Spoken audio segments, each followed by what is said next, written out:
नमस्कार दोस्तों, स्वागत है आप सभी साथियों का एक स्मार्ट स्टडी पर। साथियों, आज है 26 फरवरी 2024 और आज एसएससी जीडी कांस्टेबल का पेपर था जिसका पहले शिफ्ट का पेपर हो चुका है। आज की इस क्लास में आज पूछे गए पहले शिफ्ट के क्वेश्चन आंसर को देखेंगे। तो जो साथी लोग आज पेपर देकर आए हैं वो तो मिला लीजिएगा कि आपने जो सेंटर में आंसर किया है वो सही है या गलत है। और जिनका पेपर अभी आने वाले दिनों में होने वाला है साथियों, आपके लिए तो रामबाण क्लास है क्योंकि हर शिफ्ट में क्वेश्चन रिपीट हो रहे हैं। तो चलिए बिना देरी किए हुए क्लास को शुरू करते हैं और देखते हैं आज के पहले शिफ्ट में पूछे गए क्वेश्चन आंसर को। तो आप सभी से रिक्वेस्ट है वीडियो को एक लाइक कर देना, क्लास अपने सभी दोस्तों तक जरूर शेयर करना। आप में से अगर कोई भी साथी नए हैं चैनल को सब्सक्राइब करके बेल आइकन को ऑन कर लीजिएगा, इससे आपको हर क्लास की नोटिफिकेशन आएगी। तो ध्यान से देखिए, क्वेश्चन तो आपसे ये पूछा गया था, पंडित शिव कुमार शर्मा का संबंध किस वाद्य यंत्र से है। तो भाई मैंने ये सारा टॉपिक आपको कराया हुआ है, तो क्या आंसर हो जाता? सिंपल सा आपको आंसर करना था संतूर से। पंडित शिव कुमार शर्मा का संबंध किस वाद्य यंत्र से है? तो संतूर वादक हैं ये, तो संतूर करेक्ट आंसर हो जाता। आगे एक क्वेश्चन था, यात्रा किस राज्य का नृत्य है। यात्रा किस राज्य का नृत्य है? तो पश्चिम बंगाल। इस क्वेश्चन के लिए आपका करेक्ट आंसर हो जाता। देखिए, यात्रा उत्सव अगर आपको पश्चिम बंगाल ऑप्शन में नहीं दिया हुआ था तो फिर आपको बेस्ट यहाँ पर उड़ीसा ऑप्शन में दिया हुआ होगा। ठीक है, देखिए अगर पश्चिम बंगाल ऑप्शन में नहीं था और अगर उड़ीसा था तो उड़ीसा हो जाता। ठीक है, चलिए आगे देखते हैं क्वेश्चन, इनमें से कौन सा पवन का पर्यायवाची शब्द है। अब आपको ये क्वेश्चन ऑप्शन के अनुसार बनाना था, ऑप्शन तो बच्चे बता नहीं पाए। अब देखो, पवन का पर्यायवाची शब्द होता है साथियों वायु, समीर, हवा, अनिल। इनमें से कोई भी आपको ऑप्शन दे सकता है, जो कि आपको क्लिक करना था, वो आपका करेक्ट आंसर हो जाता। आगे एक क्वेश्चन था, डूरंड कप का संबंध किस खेल से है। तो देखिए, डूरंड कप का संबंध किस खेल से है? तो इसका करेक्ट आंसर आपका हो जाता फुटबॉल खेल से। तो फुटबॉल यहाँ आपको करेक्ट आंसर करना था, फुटबॉल करेक्ट आंसर हो जाता। आगे एक क्वेश्चन ये था कि हरित क्रांति के जनक एमएस स्वामीनाथन का निधन कब हुआ था। ठीक है, अब देखिए हरित क्रांति के जनक कौन थे भाई? तो एमएस स्वामीनाथन जी। आपसे पूछा गया था आज के पहले शिफ्ट में कि इनका निधन कब हुआ था। ठीक है, तो इनका निधन हुआ था 28 सितंबर 2023 को, याद रखना। अभी एमएस स्वामीनाथन जी को 2024 में जो है ना, इनको मरणोपरांत भारत रत्न देने की भी घोषणा हुई है, याद रखना। आगे एक क्वेश्चन था कि ओलंपिक में अभिनव बिंद्रा को गोल्ड मेडल कब मिला था। अब देखिए, व्यक्तिगत रूप से अभिनव बिंद्रा को जो है ना गोल्ड मेडल मिला था 2008 के ओलंपिक में, बीजिंग ओलंपिक में, है ना। चीन के राजधानी बीजिंग में जो ओलंपिक हुआ था 2008 में, वहीं पर जो है ना अभिनव बिंद्रा ने गोल्ड मेडल जीता था अपने 10 मीटर एयर राइफल स्पर्धा में। ठीक है, याद रखना। तो इसका करेक्ट आंसर आपका हो जाता साथियों 2008। आई होप आप सभी ने बिल्कुल करेक्ट किया होगा। आगे एक क्वेश्चन था, जटिल का विलोम शब्द क्या होता है। तो भाई जटिल का विलोम शब्द सरल होता है। इस क्वेश्चन का करेक्ट आंसर आपका सरल हो जाता साथियों। देखिए क्वेश्चन ये था कि इनमें से कौन सा अरुणाचल प्रदेश का एक प्रसिद्ध नृत्य है, या ऐसे ही अरुणाचल प्रदेश का आपसे कोई जनजाति का नृत्य शायद पूछा था। ये क्वेश्चन सही से मिल नहीं पाया है, तो ध्यान से देखिए साथियों, ये सभी नृत्य जो हैं या त्योहार उत्सव वे अरुणाचल प्रदेश में किए जाते हैं, जैसे कि बुआ नृत्य है, चालो नृत्य है, बांजू, पासी, कोंगकी, पोंग, पोपीर, बाडोछम। इस सभी नृत्यों का संबंध जो है वो अरुणाचल प्रदेश से है। अब इनमें से अगर कोई आपको ऑप्शन में दिया हुआ था तो वही आपका करेक्ट आंसर हो जाता। आगे एक क्वेश्चन था, इनमें से कौन सा वस्त्र का पर्यायवाची शब्द है।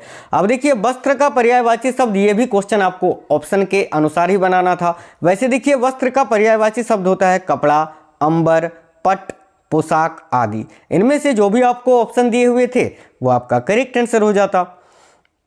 एक क्वेश्चन था, विश्व में भारत का क्षेत्रफल कितने नंबर पर है, यानी क्षेत्रफल की दृष्टि से भारत विश्व में कितने नंबर पर आता है। तो भाई 7वां सबसे बड़ा देश है ना भारत क्षेत्रफल की दृष्टि से। और यहीं अगर आपसे जनसंख्या की दृष्टि से पूछे तो चीन के बाद दूसरा सबसे बड़ा देश है भारत, और क्षेत्रफल की दृष्टि से 7वां, याद रखना। आगे एक क्वेश्चन ये था कि मोहिनीअट्टम किस राज्य का शास्त्रीय नृत्य है। सिंपल क्वेश्चन है। तो मोहिनीअट्टम की बात करें तो केरल का शास्त्रीय नृत्य है। ये सब क्वेश्चन तो कल ही मैंने एक्सपेक्टेड क्वेश्चन वाले क्लास में करवाया था, वहीं से क्वेश्चंस पूछा है। एक क्वेश्चन इकोनॉमिक्स का था कि बेरोजगारी दर निकालने का सूत्र क्या होता है, या बेरोजगारी दर कैसे निकालते हैं। तो देखो, बेरोजगारी दर निकालने का फॉर्मूला होता है बेरोजगार श्रमिक बटे कुल श्रम और गुने 100। ठीक है, यानी बेरोजगार श्रमिक अपॉन कुल श्रम बल गुना 100, इस प्रकार से बेरोजगारी दर निकाला जाता है। तो इस प्रकार से ऑप्शन आपको दिया हुआ होगा, वो आपका करेक्ट आंसर होता। आगे एक क्वेश्चन था, संदीप कुमार का संबंध किस खेल से है? तो भाई संदीप कुमारी अगर पूछा था तो डिस्कस थ्रो हो जाता। यहां पर देखिए दो है, एक संदीप कुमार है, इसका करेक्ट आंसर रेस वॉक हो जाता। और यहीं अगर संदीप कुमारी आपसे पूछता ना, संदीप कुमारी, तो फिर डिस्कस थ्रो हो जाता, डिस्कस थ्रो। ठीक है, अब आप हमें कमेंट बॉक्स में बताना कि संदीप कुमार था या संदीप कुमारी था। अगर संदीप कुमार था तो रेस वॉक हो जाता, संदीप कुमारी पूछा था तो डिस्कस थ्रो हो जाता। ठीक है, आगे और अगर संदीप सिंह पूछा था ना, संदीप सिंह अगर पूछा था तो हॉकी हो जाता साथियों। यहाँ पर बहुत सारे संदीप नाम के खिलाड़ी हैं। ठीक है, तो संदीप कुमार पूछा था तो रेस वॉक हो जाता। एक क्वेश्चन था मेंडलीफ, मेंडलीफ की आवर्त सारणी किस पर आधारित थी? अब भाई आगे आपसे पूछा था कि मेंडलीफ की आवर्त सारणी में कितने तत्व थे, तो उसका करेक्ट आंसर 63 हो जाता, मैंने बताया था। अब देखो मेंडलीफ की जो आवर्त सारणी थी वो किस पर आधारित थी, ये आपसे आज पूछा था, तो इसका करेक्ट आंसर हो जाता परमाणु द्रव्यमान पर। अभी जो आधुनिक आवर्त सारणी है जो हेनरी मोजले ने दिया है वो परमाणु संख्या पर आधारित है, लेकिन मेंडलीफ की जो आवर्त सारणी थी वो साथियों याद रखना एटॉमिक मास यानी परमाणु द्रव्यमान पर आधारित थी। तो परमाणु द्रव्यमान करेक्ट आंसर हो जाता। आगे साथियों आप लोग सभी क्लास को एक लाइक जरूर कर देना, ठीक है, और अपने दोस्तों तक शेयर कर देना। देखिए क्वेश्चन था आरबीआई के वर्तमान में कार्यकारी निर्देशक कौन है, जिसको हम ईडी बोलते हैं? तो देखिए वर्तमान में आरबीआई यानी रिजर्व बैंक ऑफ इंडिया के कार्यकारी निर्देशक कौन है? तो श्री मनोरंजन मिश्रा जी।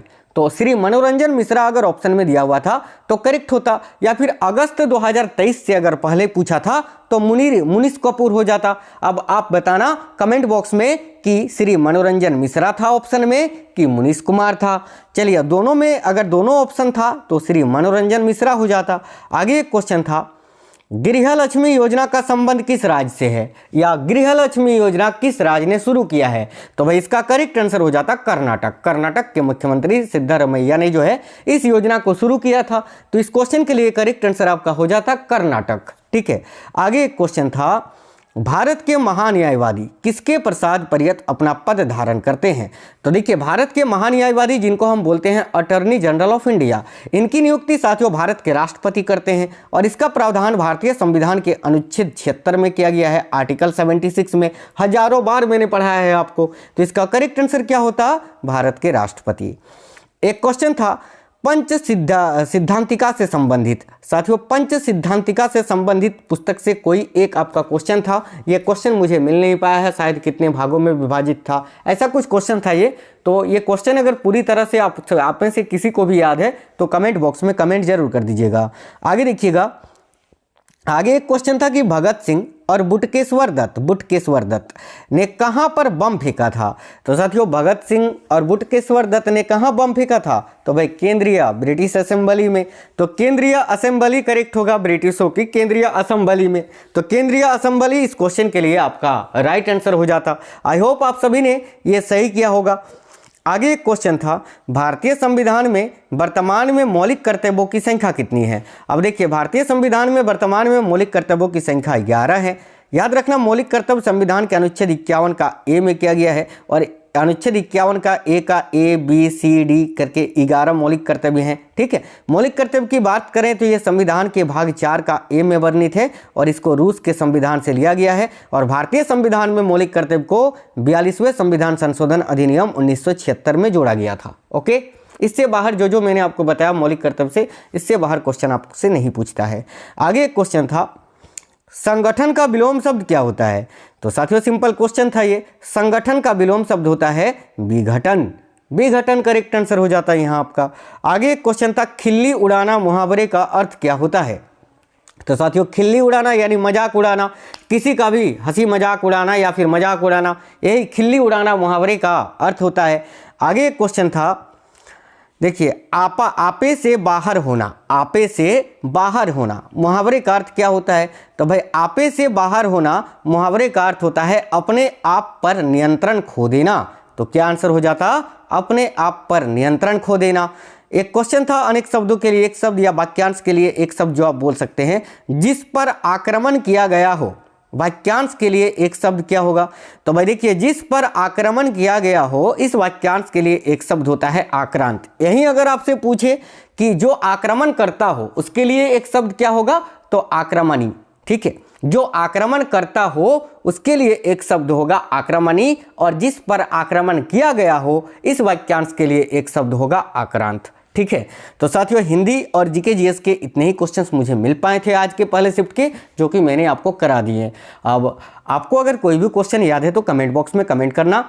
आपका पेपर कब है ये आप हमें कमेंट बॉक्स में ज़रूर बताना, और जो क्लास मैं अपलोड कर रहा हूँ एक्सपेक्टेड क्लासेस, उनको आप लोग ज़रूर देखना। स्मार्ट स्टडी 2.0 जो हमारा दूसरा चैनल है, वहाँ पर आपको सारा टॉपिक मिल जाएगा। उस चैनल से पढ़कर अगर आप जाते हो तो कोई भी क्वेश्चन आपका पेपर में नहीं छूटेगा। तो क्लास को लाइक कर देना, अपने दोस्तों को शेयर करना और बताना आपको क्वेश्चंस कैसे लगे हैं, और अगर कोई भी क्वेश्चन याद है तो इस वीडियो के नीचे कमेंट बॉक्स में कमेंट कर दीजिएगा। तो साथियों मिलेंगे आपसे नेक्स्ट क्लास में, तब तक बिल्कुल स्वस्थ रहें, बिल्कुल अच्छे से पढ़ाई करिए और अपना सपना पूरा करिए। तब तक के लिए जय हिंद, वंदे मातरम साथियों।